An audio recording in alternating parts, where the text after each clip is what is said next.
Sometimes sad and distressful events occur in life, making us think that everything around us is now divided into a before and an after, but no matter what, sooner or later, we have to accept fate's circumstances and choose to keep fighting or accept irreparable things. This story is about a young student who made the world love his art, despite a terrible diagnosis that made everyone applaud his act. 21-year-old Jeff Henson from Kansas was an ordinary kid. Like everyone else, he attended school, played with friends, and was interested in sports. The boy's parents were overjoyed to see their son making progress in his studies, and everyone loved him because of his cheerfulness. Also, his school teachers often praised him for his active participation in class life and his great interest in the sciences. By 8, the boy had won numerous local math and drafting contests. No one doubted that the boy could make even more progress, but as it turned out, other challenges were waiting for him along the way. One day, the Henson family was having dinner in the backyard, and the boy's father, Hal, playfully asked his son if he liked the stars shining in the sky. But when the boy said he couldn't see them well, his parents were a little worried about his answer. Nevertheless, his parents did not take any severe measures because of Jeff's eye problems. After all, the head of the family had been wearing glasses since childhood and thought it was time to choose suitable eyeglasses for their son. Eventually, the new glasses did help the boy see a little better.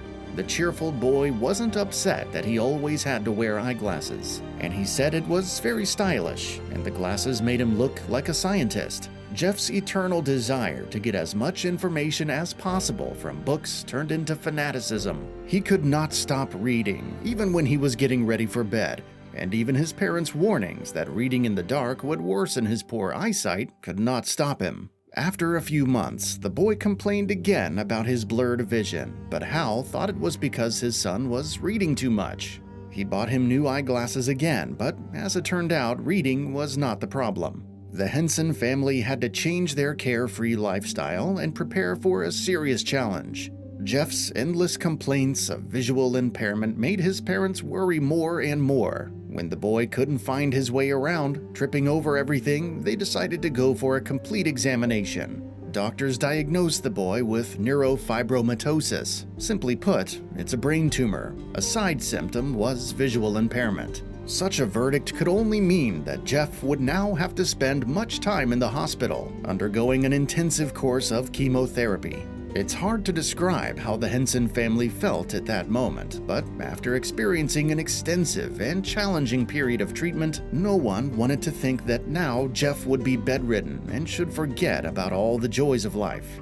But the positive attitude that Hal and his wife maintained all this time was not just blind faith in success, because a few months later, the boy came back home, and even though he now had to navigate by touch, literally, a new chapter in life awaited him. Besides his passion for technical science, the boy was interested in art. And keeping this in mind, his mother made an art corner and brought colored paper and watercolor paints so that he could paint pictures on canvas, forgetting about what he had experienced not long ago. The boy liked the idea, and since then he began to rapidly master all kinds of techniques. Realizing that soon he could lose his eyesight, it was one of the few activities that could brighten up his gray, everyday life. Jeff was able to forget about his passion for science, entirely devoting himself to drawing. After a few months, he painted a picture, and the beauty of this picture was admired by everyone who saw it. Perhaps many people have a question. How can someone who can only see colors and large objects and needs help to take a few steps create true masterpieces? After trying many different techniques, the boy began to use the volumetric writing technique, and with the texture paste, sculpting mortar, and acrylic, he applied something similar to a mosaic or bas relief to the canvas, and after the main layer had dried, he began to work with the color. The bumps on the canvas became a guideline for him, and touching them, the young artist knew what part of the painting he was working with. But local success was only the beginning of his story. Spending a few hours a day with their son, his parents realized that Jeff's unique way of working with a canvas could bring him enormous popularity, and one day, Hal came up with the idea of turning his son's hobbies into an excellent way to make money. Thus, when the boy was only 15, he became the face of the workshop selling paintings. And he also launched his website, demonstrating all of his creations. Once the world learned about the boy's story, many people became interested in his art. The boy deservedly became the headliner of popular exhibitions. And the popularity of the local star could be described by one simple fact. Jeff's paintings attracted the attention of many celebrities from different industries. Here are a few names: entrepreneur Warren Buffett, singer Elton John, actress Olivia Wilde, and many other celebrities. All of them have Henson's paintings at home.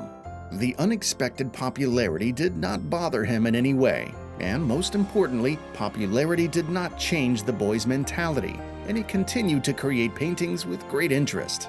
But the best part was yet to come. Living with severe disease, Jeff understood how difficult it was for those who also suffered from diseases. So, the guy came up with a plan to share his profits with others. The artist announced that he would auction off his paintings one by one, and the funds from the sales would be donated to charitable organizations. What the guy did was impressive because the average cost of one of the 1,400 paintings was about $4,000, and at the auction, bids sometimes reached up to $20,000.